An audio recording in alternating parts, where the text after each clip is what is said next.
Let me tell you a story that not many people know the full truth about. The Kecksburg UFO crash in Pennsylvania.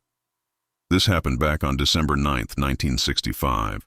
And I swear, the more you dig into it, the more it feels like a scene out of an old-school sci-fi film. Only it was real.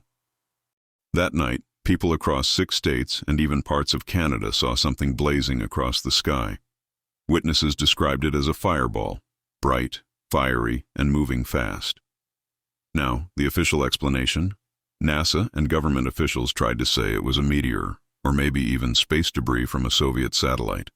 But locals in the tiny town of Kecksburg, Pennsylvania, they knew what they saw, and it wasn't anything normal. People reported a metallic, acorn-shaped object. Yes, you heard that right. An acorn-shaped object that crash-landed in the woods. It had strange markings around its base, almost like hieroglyphics, which sounds eerily similar to what's been described on other recovered crafts, if you've followed stories like Roswell or the Rendlesham Forest incident. Now here's where it gets even more intense. Almost immediately after the crash, military trucks and personnel swarmed the area. Eyewitnesses say they rolled in, sealed everything off, and took full control. The object was hauled away under a tarp on a flatbed truck. Locals were warned to keep quiet, and the official story became, what else? Nothing to see here, folks. But decades later, whistleblowers, researchers, and even some former military insiders started to come forward, hinting that the Kecksburg object was not of this world. Some said it was a recovered Nazi experiment. Others claimed it was a failed Soviet time capsule. But many believe it was something far more advanced, something extraterrestrial.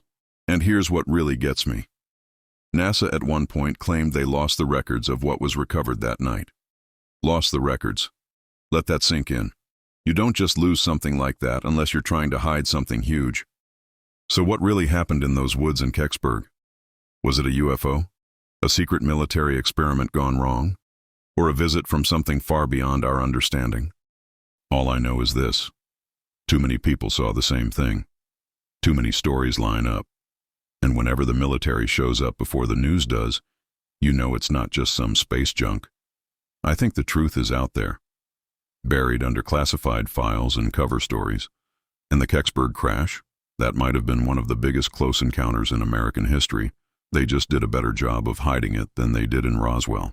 So, what are your thoughts on all of this? Did a UFO truly go down in Kecksburg, Pennsylvania? Or was this simply just the result of something natural, like a comet or meteor? Please tell me in the comments below. Make sure to follow for more. But that is all for now. I love you all. This is Michael Leonard signing off.